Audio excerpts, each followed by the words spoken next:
please subscribe if you haven't. Good co-main event. I had tuned out of the main event, and I had it spoiled for me, and it did not look like I missed much of a fight. Chevy, we'll get into it, though. What were your thoughts? Any fights you want to talk about from this past weekend's Fight Night first? Yeah, I mean, first of all, the card was great overall. I think out of 12 fights, they had 10 finishes.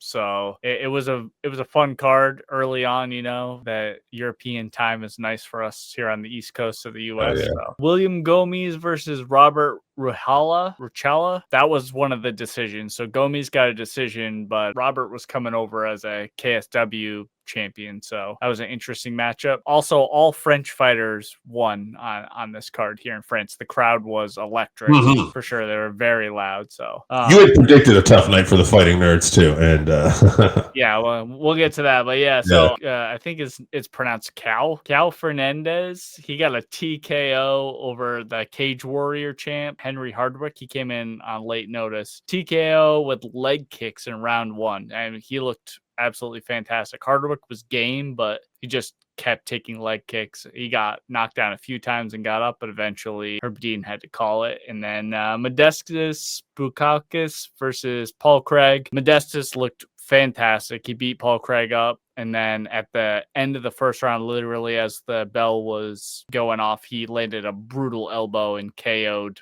Paul Craig. He couldn't get up to go to his corner, so it got called off. And then Paul Craig retired. He had a good career. He's got a win over the current champ. Yeah. He, armbarred him or triangled him or whatever with 1 second left. And, we saw him break Jamal Hill's arm, who's, former champion. So he had a good career. So Paul Craig, yeah, no doubt. Benoit Saint-Denis versus Mauricio Ruffy. I just thought Benoit Saint-Denis was so impressive here. But one thing I definitely want to say I noticed too about BSD's fights, he got ahead. He was putting that work on him, and when he gets ahead, he's an excellent front runner. And I don't want to say that as a derogatory thing, but we have seen when he was taking on tougher guys like Dustin Poirier, when they were able to come back and ride that, storm that he puts on, that's when he struggles. I don't know if that's going to change because he never got in trouble in this fight. So good for him. Impressive win. But I'll be curious to see when somebody tests him again to see how it goes. Yeah, he got a round 2 face crank submission. So yeah, Ruffy just couldn't handle the top pressure or really stop any takedowns. So he looks more and more like Conor every fight. Almost no grappling and electric on the feet with poor cardio. So dominant win for BSD in his home country though. So shout out to BSD. That's